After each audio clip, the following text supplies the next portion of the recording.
India TV, आपकी आवाज। नमस्कार, मैं हूं अमित पालित और अब वक्त है शब्दबान का। सबसे पहले सुनते हैं महिला आरक्षण बिल पर कैसे पीएम मोदी ने विपक्ष पर निशाना साधा। बीजेपी हेडक्वार्टर में पीएम मोदी ने महिलाओं को संबोधित करते हुए कहा, ये वही लोग हैं जो पहले बिल फाड़ा करते थे लेकिन आज बिल का समर्थन करते हैं। हमारी संसद में भी नारी शक्ति का महत्व दिखा है। सारे दलों को इस बिल का समर्थन करना पड़ा है। अब मान लीजिए यही लोग हैं जो पहले बिल फाड़ा करते थे, आज उनको बिल को समर्थन करना क्यों पड़ा?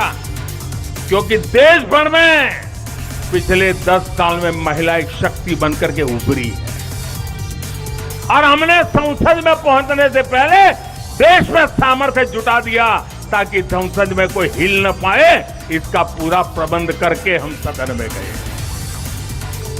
ये आप ही के सामर्थ्य पर भरोसा करके मैं गया था, ये आप ही की शक्ति पे भरोसा करके मैं गया था और आपकी शक्ति ने रंग दिखा दिया कि सभी राजनीतिक दलों को इस काम में जुड़ना पड़ा।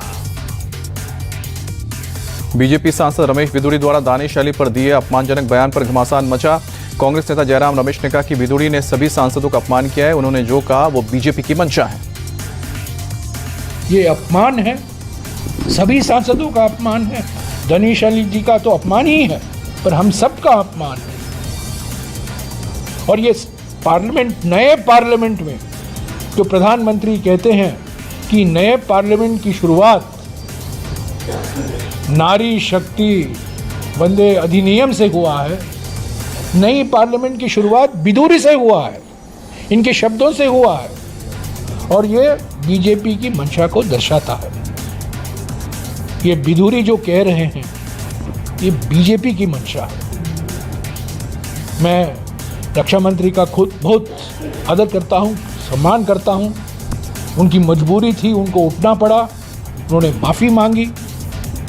पर मैं ज़रूर ये मांग करूँगा कि इस सांसद के खिलाफ कड़ी कार्रवाई करनी चाहिए। आरजेडी नेता तेज प्रताप यादव ने रमेश बिधूड़ी की संसद सदस्यता रद्द करने की मांग की है। तेज प्रताप यादव ने कहा कि समाज को बांटने की ये बीजेपी की कोशिश है। रमेश बिधूड़ी पर केस दर्ज होना चाहिए। जो सांसद है, जिस तरीके से भारत के ही नागरिक को और जो भारत की मिट्टी में ही जो जन्मे हैं उनको इस तरीके से अशब्द जो बोलने का काम किया, हम तो चाहेंगे कि सरकार उनका जो सदस्यता है उसको रद्द करे और इनका कोई राइट नहीं बनता है कि किसी को जो सदस्य हैं सदन में उसको इस तरीके के अशब्द का भाषा का प्रयोग करें।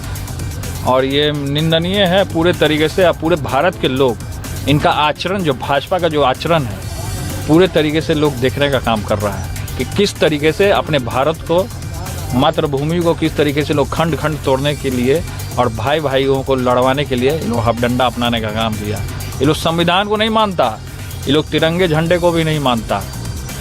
तो इसलिए हम कहेंगे कि इसके ऊपर प्रधानमंत्री सख्त से इनके ऊपर कार्रवाई हो, इन पर भी मुकदमा चलना चाहिए। इस तरीके का असंसदीय भाषा का प्रयोग करना लोकतंत्र के लिए बहुत बड़ा घात है।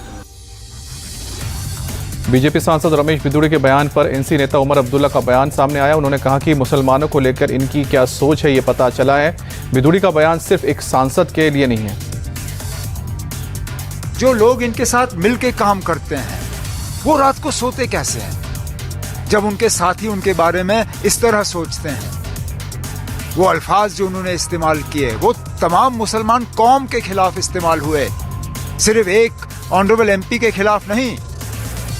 इससे पता चल जाता है कि इन लोगों के, मुसलमानों के तहत सोच क्या है, वो हमारे बारे में क्या सोचते हैं। शर्म आनी चाहिए इन लोगों को। नया पार्लियामेंट लेकिन वही पुरानी सोच, घटिया सोच।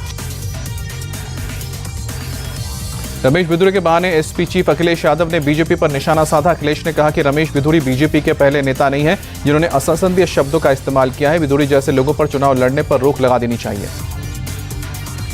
लोग केवल चेहरे से नहीं पहचाने जाते हैं, अपनी जवान से भी पहचाने जाते हैं। भारतीय जनता पार्टी के केवल एक नेता के ऐसे विचार नहीं हैं। अगर हम पुराना उठा करके देखें तो बहुत सारे नेता ऐसे मिलेंगे जिन्होंने न जाने कितनी अनपार्लियामेंट्री लैंग्वेज में उन्होंने टिप्पणियां की हैं।